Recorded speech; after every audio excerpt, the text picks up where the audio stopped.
se ha venido degenerando, y esa es la palabra correcta que tú usaste, en violencia, saqueos, y eso no beneficia a nadie. Sobre todo cuando ves que hay muchos comercios saqueados, menos los comercios de un gran, entre comillas, dirigente de Bocas del Toro, un histórico dirigente de Bocas del Toro. Eso llama poderosamente la atención. Pareciera que esto de la protesta trascendió a lo político y habíamos hablado que las protestas tenían un fondo, podrían tener un fondo político. Me parece que esto de Bocas del Toro ya es totalmente abierto y descarado.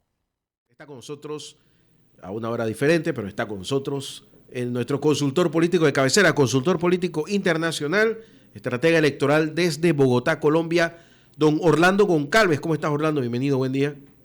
Buen día, Guillermo. Como siempre, un gusto estar contigo y con la audiencia. Oye, muchas gracias, hombre. ¿Cómo va la salud? ¿Todo bien? Todo muy bien, gracias a Eso Dios. es Con importante. frío a 14 grados todavía, pero bien.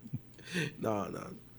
Aquí estamos, no, humedad de la buena, para que veas. Humedad al 110%. 235%. Y Oye, el calor, el calor espantoso, no te puedo explicar. Te puedes desmayar allá afuera. Porque no hay sol, entonces ni sol, ni lluvia, ni nada, entonces ahí estamos. Orlando, normalmente hablamos de temas de lo que está pasando electoralmente en el continente, pero queda claro de que la situación en Panamá, si bien es cierto, no ha trascendido fuera de fronteras, alguno que otro reportaje de las secciones en español de Deutsche Welle, Fran 24, no es no es una cosa así tan explosiva como lo que pasa en Colombia o en México o en otros lugares. Dicho esto, lo que sí es que aquí adentro se ha hecho acusaciones importantes de políticos, por ahora a nivel de representantes, alcaldes, que están apoyando estas ya no movilizaciones, sino actos vandálicos y de destrucción. Eh, Ya lo habíamos hablado antes, ¿no? La degeneración de la política en Panamá iba en ese camino. así es. Lo que comenzó como una protesta a la cual todo el mundo tiene derecho a protestar y todo el mundo tiene derecho a expresar su opinión, se ha venido degenerando, y esa es la palabra correcta que tú usaste, en violencia, saqueos, y eso no beneficia a nadie. Sobre todo cuando ves que hay muchos comercios saqueados, menos los comercios de un gran, entre comillas, dirigente de Bocas del Toro, un histórico dirigente de Bocas del Toro. Eso llama poderosamente la atención. Pareciera que esto de la protesta trascendió a lo político y habíamos hablado que las protestas tenían un fondo, podrían tener un fondo político. Me parece que esto de Bocas del Toro ya es totalmente abierto y descarado. Y me parece que lo que están buscando es generar un clima de inestabilidad de tal magnitud que presionar al presidente Mulino para que renuncie o se haya una situación de ingobernabilidad tal que el presidente Mulino tenga que salir del poder. Esto, por supuesto, es un escenario, esto es una hipótesis. Eh, Ahora, me parece que si están buscando eso, le están haciendo un muy flaco servicio a Panamá y a la democracia y a los panameños en especial. Ahora, hay que entender que en el fondo de todo esto hay un malestar social que venimos hablando de él desde hace meses. También hay un tema de mal manejo político y de negociación por parte del gobierno, un pésimo manejo comunicacional y eso tampoco ayuda. Pero en el fondo, la realidad, y lo digo y asumo la responsabilidad de lo que estoy diciendo, si el objetivo es sacar al presidente José Raúl Mulino pensando que como no tiene vicepresidente, entonces se genera una situación que habría que convocar una nueva elección.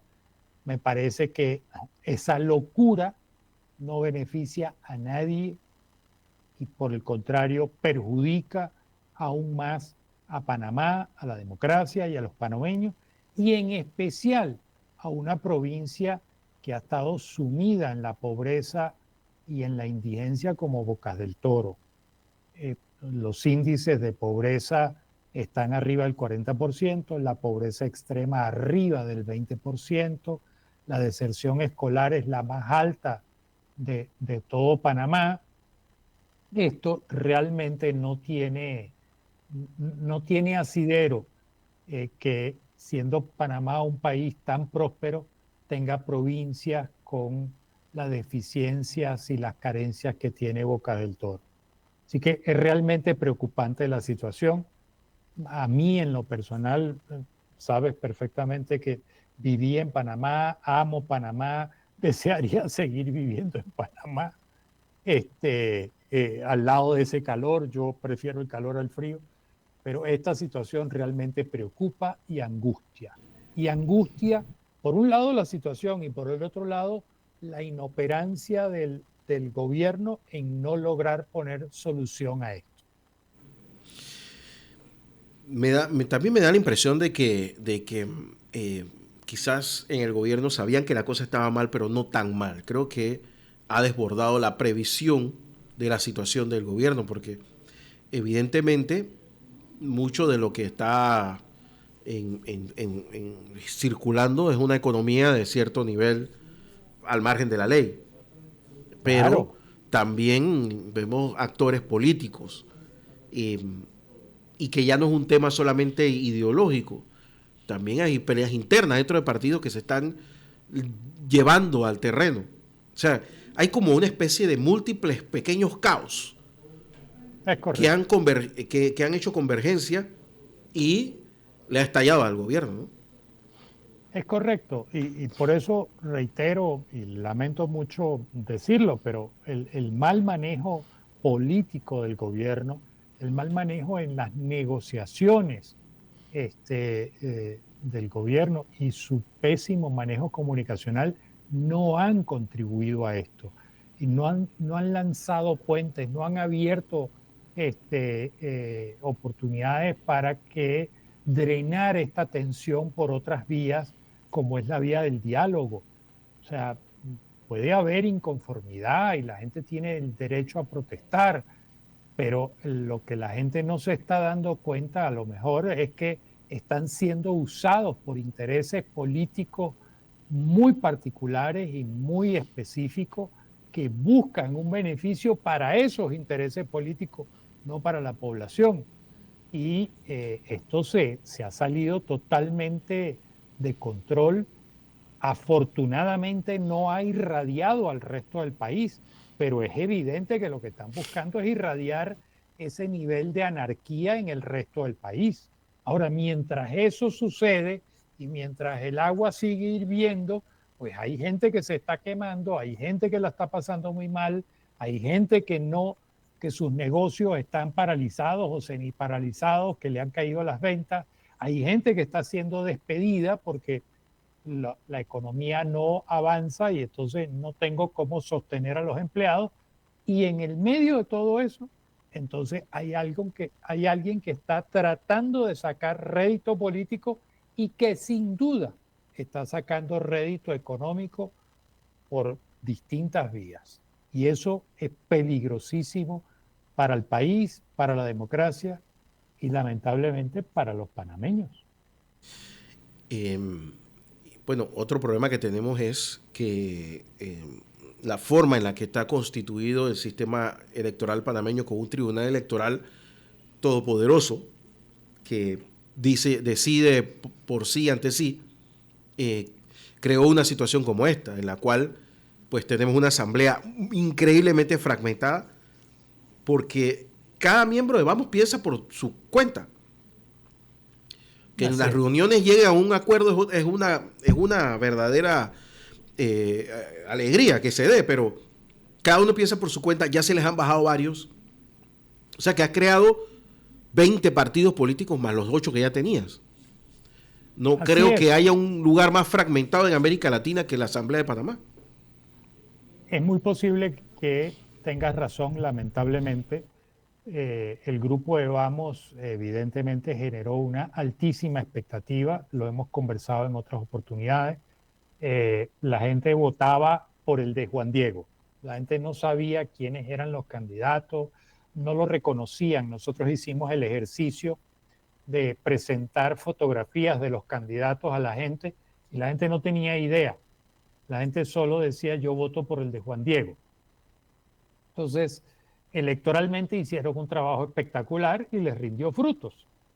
Pero yo escribí un artículo recién juramentada la nueva asamblea donde dije que tanto el presidente Mulino había llegado con votos prestados como la gran mayoría de los diputados de Vamos habían llegado con votos prestados.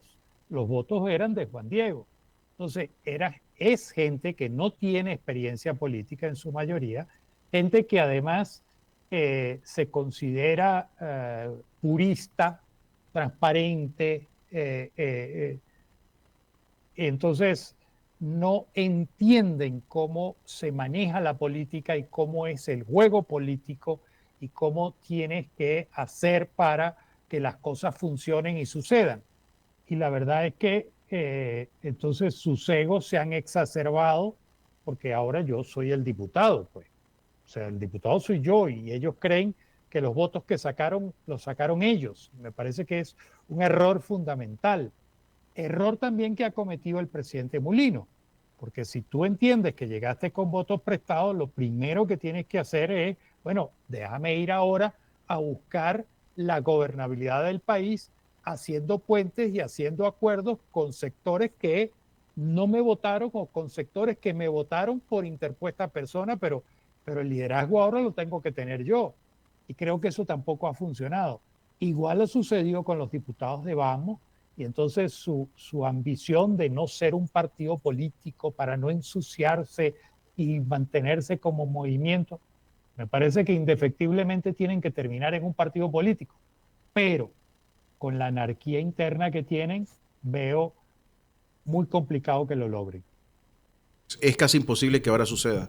Sobre todo porque hay una actitud de endiosamiento por parte de quien hablas, de Juan Diego Vázquez, que el presidente quizás cometió el error de denominarlo jefe de la oposición y él se la creyó.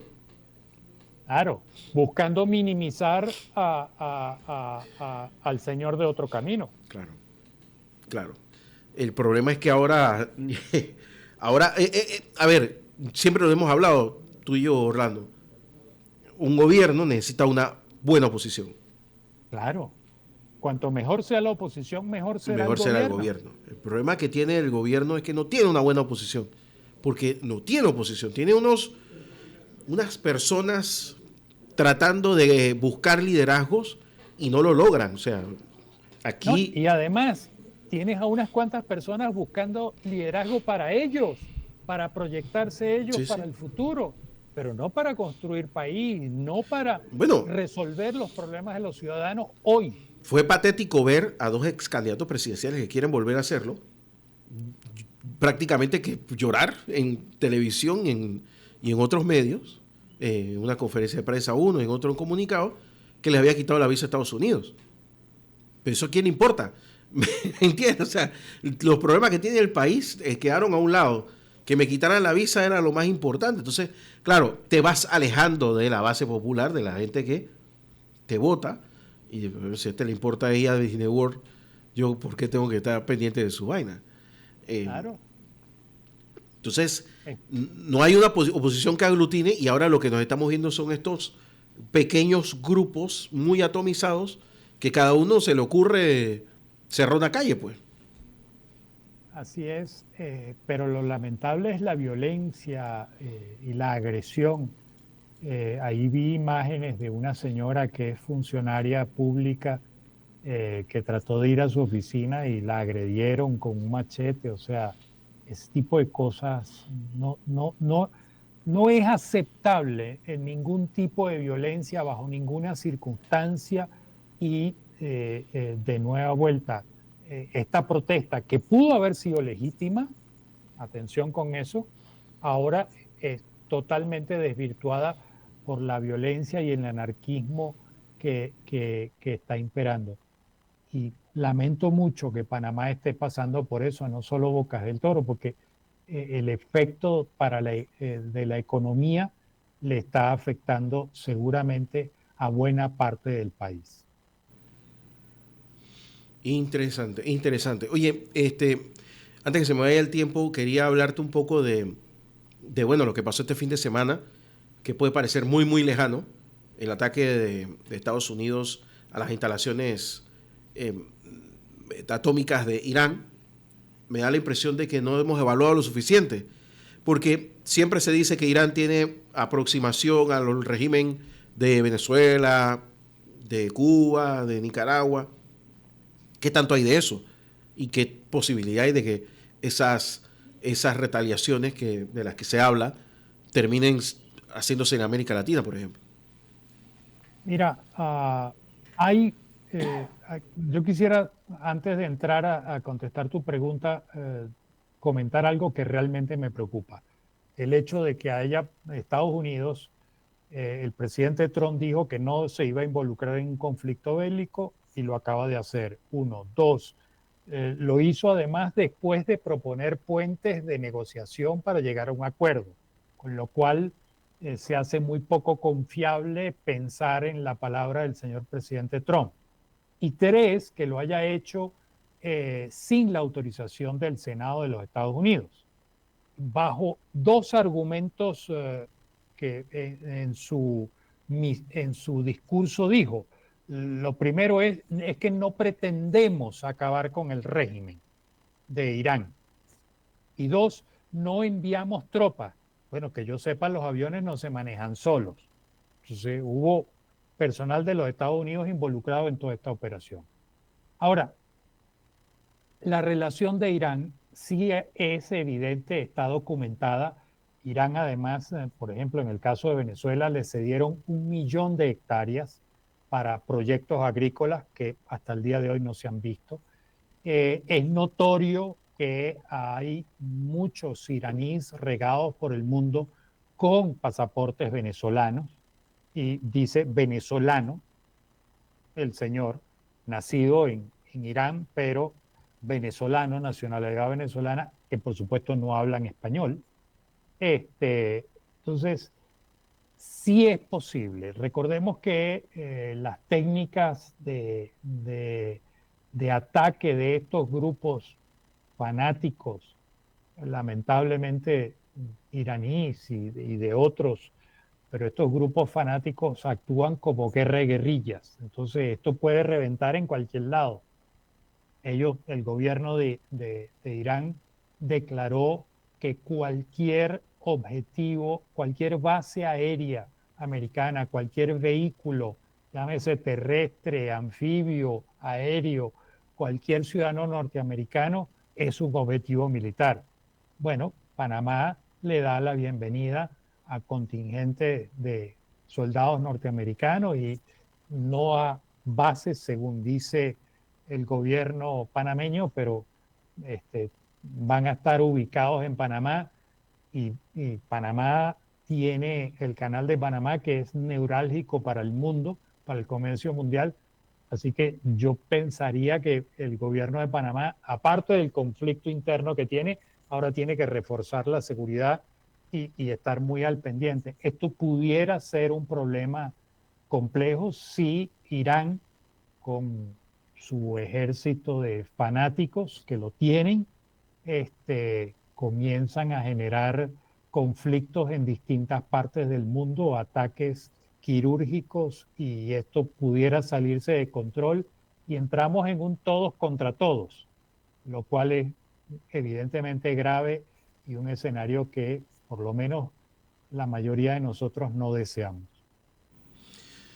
Bueno, el tema del Congreso, tengo entendido que el tema del Congreso, ellos como que le están dando la vuelta a través de una especie de artilugio, como que bueno, como no se declaró una guerra, no es tal. Claro, pero la Constitución dice específicamente no atacar a otros países y atacaron. Entonces, hay gente que ha criticado y ha dicho, bueno, Obama hizo lo mismo. No, falso. Recuérdese que en 2001 el Senado autorizó la búsqueda, captura o asesinato de Osama Bin Laden. Entonces, esa orden estaba vigente y respaldada por el Senado de los Estados Unidos. Que se ejecutó 12 años, 14 años, 20 años después, eso es otra historia. Pero esa orden estaba. Aquí no había esa orden. Entonces, el tema es muy delicado, con otra particularidad, otro escenario hipotético, pudiera yo estar equivocado, pero ¿qué pasa si se llama a un juicio y los republicanos lo bloquean? Que es posible que lo hicieran. ¿Por qué? Porque la mitad del partido republicano está arrodillado ante Trump y está arrodillado por dinero y por contratos para sus circuitos electorales, contratos de obras específicas para sus circuitos electorales. Entonces los tiene amarrados y con la rienda corta. Si eso llegara a suceder, si eso llegara a suceder, es un terrible precedente para la democracia del mundo, no solo de los Estados Unidos. Ya hay varios analistas y líderes de oposición de los Estados Unidos que han dicho que la actuación del presidente Trump comienza a tener rasgos autocráticos. Bueno, esto es una raya más para el tigre y es preocupante si no hay una reacción que corrija esta desviación. Bueno, vamos a ver finalmente qué termina pasando con eso, porque al final del camino, la verdad es, hay que decirla, lo que tú dices es cierto, Trump tiene agarrado el Partido Republicano por el brazo. Hay gente, de hecho, hoy vi que agarró a un pobre, eh, no era un senador, creo que era un congresista, bueno, barrió el piso con él, como que se opuso, como que algo dijo, que por qué no le... Algo no hizo como a él le gusta, bueno, y dijo que es más, que hay un reemplazo para él y que ese sí, el otro sí sabe. Y el otro sí es como él y que ese es el que va a apoyar. Tú has sido muy elegante diciendo que los tiene agarrados por el brazo. Yo digo que los tiene por las partes nobles. Bueno, que es así, esa es la verdad, así mismo es. Así que, no sé, Orlando, eh, igual Yo le creo queda que un hay que año más. monitorear esta situación, porque de verdad, si ha habido una violación, según los entendidos, ha habido una violación de la Constitución de los Estados Unidos, esto es un pésimo precedente para el mundo, porque con todo el debilitamiento que tiene el imperio de los Estados Unidos, que es un imperio que se ha venido debilitando y se ha acelerado ese debilitamiento con la presidencia del presidente Trump, sigue teniendo influencia internacional enorme. Entonces, si se acepta esta violación de la Constitución, esto es un precedente gravísimo para el mundo, porque ya hemos violado en Guatemala, la violamos en El Salvador, la violamos en Nicaragua, en Venezuela, en Ecuador, en Perú. Bueno, podemos seguir, pues, ¿cuál es el problema? Y lo mismo comenzará a pasar en Europa. Sí, no, ya hay la pérdida de confianza de los líderes europeos a Trump es total. Total, se volvió, y no solo los europeos, los canadienses y los mexicanos, o sea, se volvió un personaje no confiable.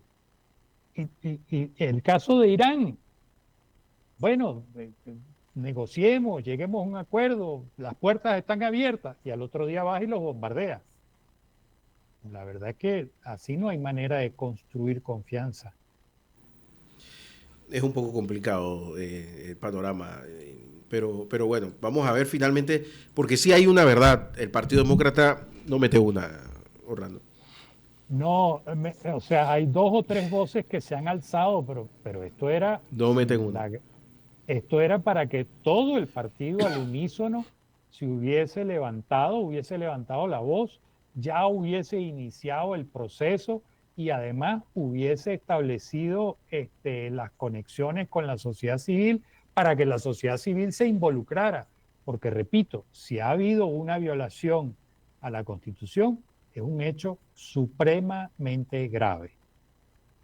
Bueno, es tan grave la cosa con los demócratas que hasta los programas que son los que más oposición hacen, que son lo de la medianoche en Estados Unidos, eh, ellos mismos comienzan a criticar y a hacer burlas de la situación del Partido Demócrata, buscando Así de es. que alguien canalice el descontento, ¿no?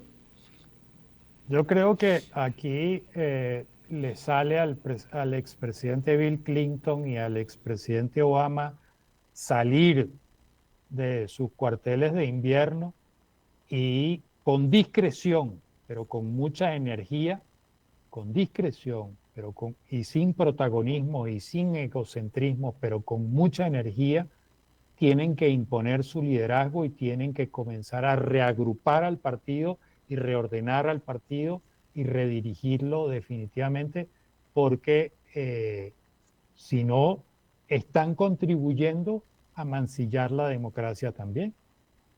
Eso me temo. Estoy borrando Goncalves. Te mando un gran abrazo. ¿Tenemos columna esta semana? Sí, señor, tenemos una columna bien interesante que hemos titulado Adiós capitalismo, hola tecnofeudalismo, y cómo las Big Tech, las grandes empresas tecnológicas, están adquiriendo mayor poder económico, mayor influencia y mayor poder político, y cómo eso puede terminar transformando al mundo. Y establezco una relación entre el feudalismo de antes, donde algunos pocos eran dueños de la tierra y los vasallos trabajaban por protección, y ahora como las tecnológicas nos tienen a nosotros como los vasallos digitales prestándole dependencia. Sabes que este fin de semana estuve precisamente sin hablar contigo, viendo entrevistas de Bill Gates y de toda esta gente, eh, porque han consolidado su poder en la industria, no solo en la industria, sino como los grandes. Y yo le escuchaba a Bill Gates hablar de que una cosa que ellos han aprendido es a no alejarse mucho del gobierno, como que estar más pendientes del gobierno para que no les estorbe. No solo que no les estorbe, sino que es que además de que ahora son dueños de grandes plataformas de redes sociales, de grandes secciones del Internet, dueños del 90% de la publicidad en línea, además ahora compran medios convencionales, cadenas de televisión, cadenas de radio, cadenas de streaming y medios impresos, y entonces ponen a circular con la manipulación de los algoritmos las realidades que ellos consideran y las creencias que ellos consideran, y después las revalidan en los medios tradicionales controlados por ellos. Sumado al inmenso poder económico que tienen, pues hacen influencia para que las leyes y reglamentos y cosas no les afecten y por el contrario les favorezcan y los protejan. Entonces, estamos ante un cambio enorme Sí. de paradigma y ante un cambio de estilo de gobierno probablemente. Y nunca antes va a ser tan claro eso de ser amigo de la silla. Por eso es que estaban ahí en la toma de posesión de Trump. Y mientras sientan que no hay un recambio, van a seguir cercanos a Así Trump. es, Y esa es la así verdad. es. Así es, y en el momento que vean que hay alguien o un grupo que los puede favorecer más, Allá pero van. inmediatamente, en cuestión de segundos, se trasladan. Allá se van. Así mismo es. El único que no lo entendió fue Elon Musk y parece que lo comprendió a golpes, ¿no? O No, está... fue el primero que lo entendió, pero el problema es que es tan o más narcisista que el presidente Trump, y ahí no había manera de que eso, ¿cómo se llama? De que eso durara mucho tiempo, sumado a una realidad incómoda. El señor es sudafricano, es inmigrante, el señor no es blanco, ojos verdes o ojos azules, cuello rojo, de la aristocracia de siempre. Entonces siempre hubo cierto recelo, sumado a su narcisismo y a que él pensaba que él era el copresidente y se sentía copresidente, pues bueno, se le fue la mano y el otro narcisista no aceptó eso, pues. Lo purgó. Eso estaba destinado a fracasar rápidamente. Mucho perdón y mucho no lo vuelvo a hacer, pero ya lo purgó, purgado quedó. No. Ya no solo lo purgó, sino que Elon Musk también se desató en críticas y atacó. Y Elon Musk ahora debe estar lamiéndose las heridas y viendo a ver cómo reconstruye sus negocios. Ahora, esto es una pelea peligrosa porque si bien es cierto el presidente Trump tiene poder, quien sale perdiendo hoy, en el round de hoy, es Elon Musk, que solo tiene dinero. Pero es que si el presidente Trump termina su periodo, después será expresidente, no tendrá poder, pero el otro seguirá teniendo dinero. Entonces, esta pelea puede durar años. Habría que ver qué va a pasar cuando Trump salga de la presidencia. Recordemos que Trump saldrá de la presidencia a los 82 años. Pero mientras respire y le quede aliento, va a seguir echando vaina. Bueno, eso sí. Buen eso es verdad. Mi estimado Orlando Goncalves, nada, nos vemos la otra semana, ¿te parece? Dios mediante, un gran abrazo. Te mando un gran abrazo y cuídate mucho, por favor. Hasta luego. Igual. Orlando Goncalves, consultor político electoral, estratega electoral también, con nosotros desde Bogotá, aquí en La Mañana por Radio Ancon.